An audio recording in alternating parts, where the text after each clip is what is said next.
My friend Mary began wrestling with her sense of call toward the end of college. She'd go back home and talk with her pastor about it. She didn't know any women pastors. It was the early 70s. Her pastor didn't know any women pastors, but he was really supportive.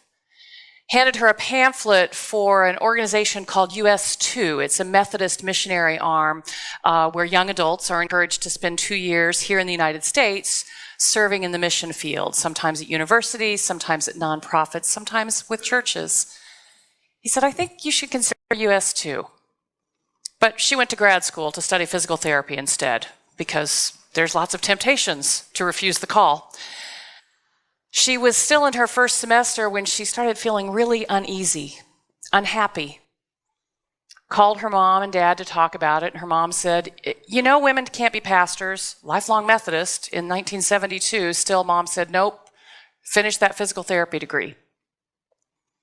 Mary resumed her studies, but the restlessness wouldn't go away. And so kind of at the last minute, toward the end of the semester, she turned in her application, was accepted into US2, and would need to be in Boston in a week to begin training. So she called her parents and said, I'm coming home, dropping off my college stuff, packing up for Boston. Her mom hung up on her. Mary went home anyway to find her entire life's belongings thrown out onto the front lawn. Talk about tempting to refuse the call. Here she was, a young adult, going off into the mission field where you don't earn any money, you just have room and board, knowing that when she came home in 2 years, she would be an unhoused young adult with no home to come to. And for some reason, she went anyway. It's hard enough to answer God's call when we have people encouraging us and supporting us. When the roadblocks come, when people are discouraging us and trying to get us to move in a different direction, it takes more courage and stamina than most of us have. Which is what makes this moment in Jesus' ministry so important. Peter was his most trusted friend. He had been teaching these disciples about the sacrificial journey that they were on and how much worse it was going to get. He had just renamed Peter as the Rock, the one upon whom he was planning to build the church, when Peter fell back into the old patterns and said, this just can't be true.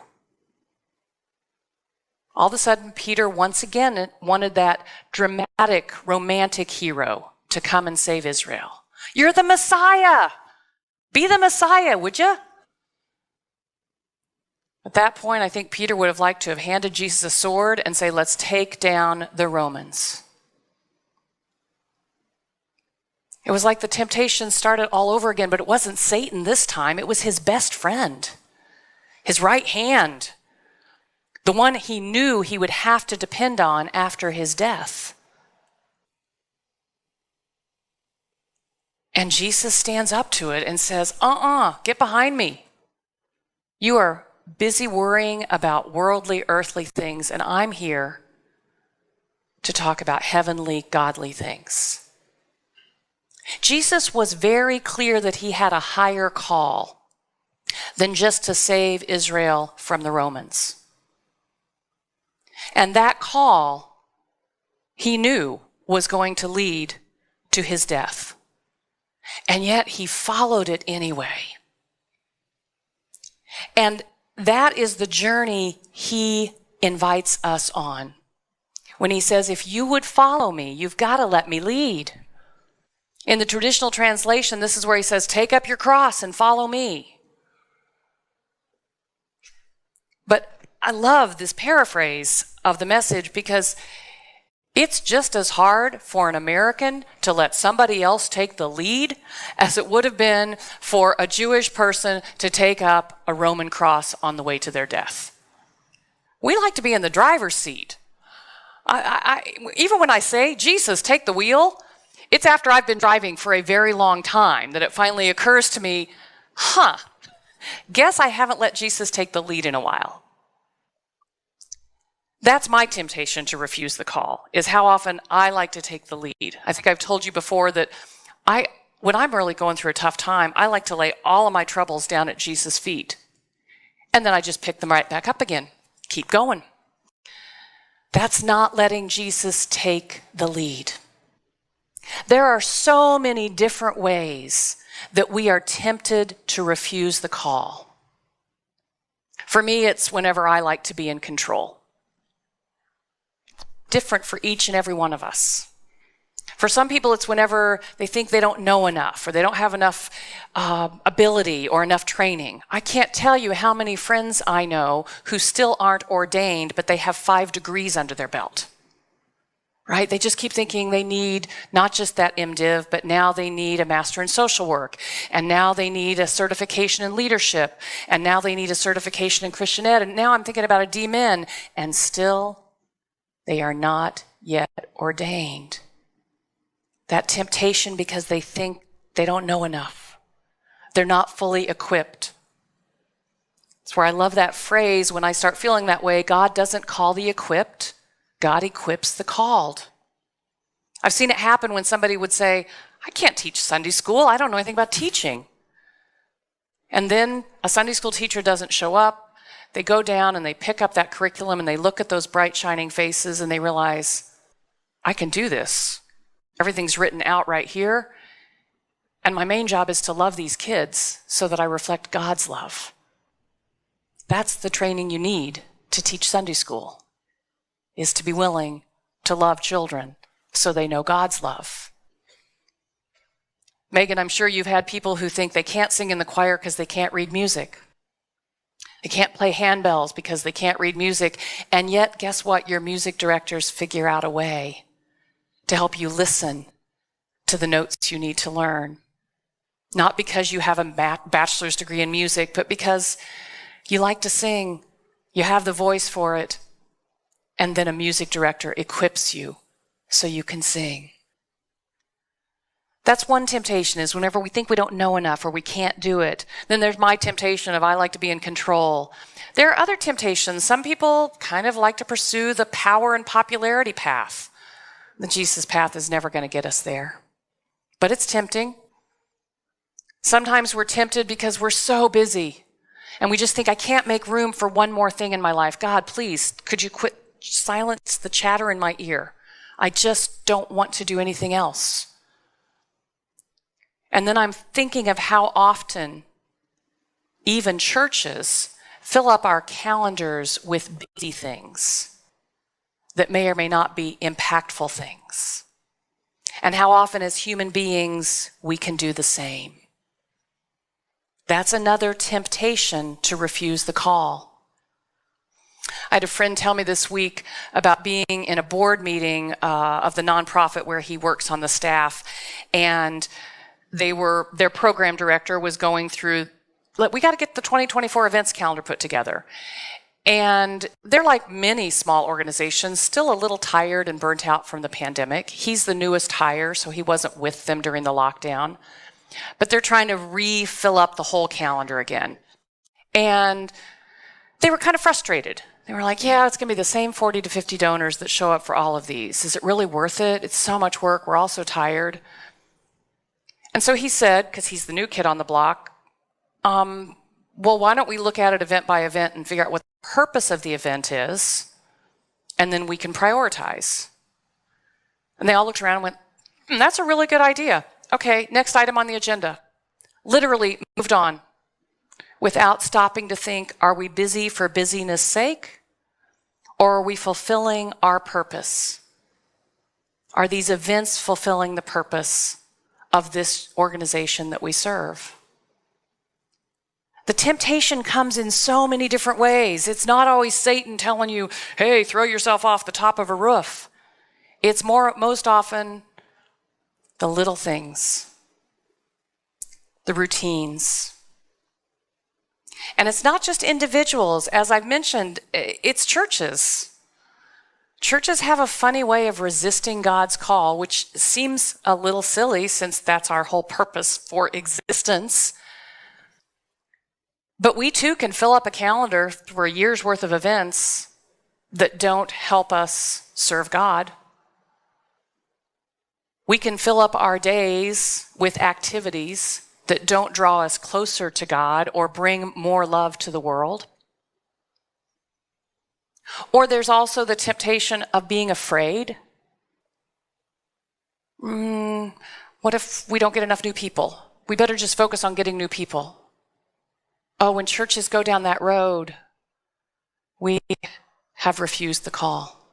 God takes care of the new people. Our job is to fulfill God's purpose for us as a church. And when we do that, the people come. Another temptation can happen whenever we think, I'm just afraid of doing something new. I think you've heard me ask, how many Methodists does it take to change a light bulb? Change! But when we're that scared of change, we're no longer resurrection people. That's what Jesus is talking about here. He's like, you're going to die, my friends. I'm going to die for you. That's the only way he can be born again. It's the only way for resurrection and new life to occur is for death to occur, for changes to happen, for us to let go of the old so that the new can spring forth. You see what I mean when I say the temptation to refuse the call can come in so many different ways. And yet, there are moments when a hero appears just whenever we might be refusing the call to help us enter in. Some of you have been giving me your hero stories, and one came to me last week from a person who was a school counselor early in their career and old days of learning email, and accidentally replied to an email thinking it was going to a teacher, and instead it went to the teacher and the parent who'd been complaining about the teacher. And not understanding how email strings worked, even sometimes I don't understand how email strings worked, and I grew up with email, but you know how confusing that can be, especially when you're in a hurry. And so they responded, they thought just to the teacher, can you please meet with me and this parent one more time? I know what a pain they can be. Yeah, that's not a good moment for any school employee. And anyway, fortunately, the counselor somehow looked back up and realized, oh. Now, it's tempting at this point to put your head down and hope nobody notices. Might be tempting to tender your resignation, look for a different school system. But no, that counselor picked up the phone and called the parent and said, I made a big mistake, and I'm really sorry.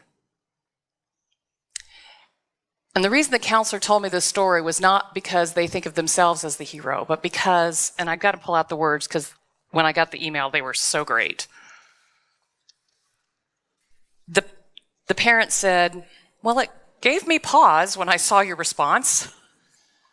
But then I began to think, yeah, sometimes I am kind of a pain where my kid is concerned. The counselor said to me, this was grace bestowed when not deserved, and a chance for me to refrain from passing judgment in the future. That parent was my hero. When we extend grace to somebody, that may be all the hero they need so they can answer God's call. When we extend grace and forgiveness to one another, when we extend acceptance and inclusion to one another, to new friends, to strangers, that may be just the grace needed for them to answer God's call. And in that grace, we might discover a new courage to say yes to God's call. It's an interesting cycle of how when we give grace, when we give service, when we give love to another, it strengthens us to say yes more easily the next time, even as it strengthens them. That's what Jesus needed from Peter that he wasn't getting. But he would. Later on, they'll be on a mountaintop at the Transfiguration, and Peter will be right there with him, ready to worship and adore him. And then there will be another time in the courtyard when Peter denies him. And each time, these two men extending grace and love and forgiveness to one another strengthens them to go forward with the next step. And the interesting thing about Mark's gospel is Mark wasn't a disciple. The only way we know about Peter's failures is because Peter told Mark the story. Peter also wanted us to know it's okay to be human. It's okay to sometimes be tempted and even succumb to the temptation to refuse the call. Because Christ will always extend the grace to invite us back onto the journey with him. This Lent, I invite you to let Jesus take the lead. Let Jesus show you the way forward to answer the call for your life. Because it's different for each of us. And the temptations are different for each of us. But Jesus gives us so many gifts to strengthen us. For some of you, it will mean praying. For others, it'll mean delving into new scriptures or reciting familiar scriptures. For many of us, it means the guidance of our Christian community, talking it out with a sister or brother in Christ to say, I'm thinking about this US2 thing, do you think? For some of us, it will mean delving more deeply into the service that we're already committed to, really letting it become the highest priority in our life. However you do that, that is the gift of the Lenten journey, is to let Jesus lead us even when we know he is leading us to a cross, and accepting the challenge of that journey. That's what my friend Mary did by saying yes to her US2 missionary service. And that road made all the difference. She came back, packed up her stuff, and went to seminary. Became a pastor for more than 40 years and touched thousands of lives in the half a dozen churches that she served. And two of the men that she had mentored when she was in youth ministry at Michigan State as a US2 became pastors as well. See what can happen when we resist the temptations that might stop us from answering the call? She has impacted so many lives, as have the people that she has impacted. And so it can be for our church here on Wesley Drive and for each of us when we let Jesus lead the way. May it be so.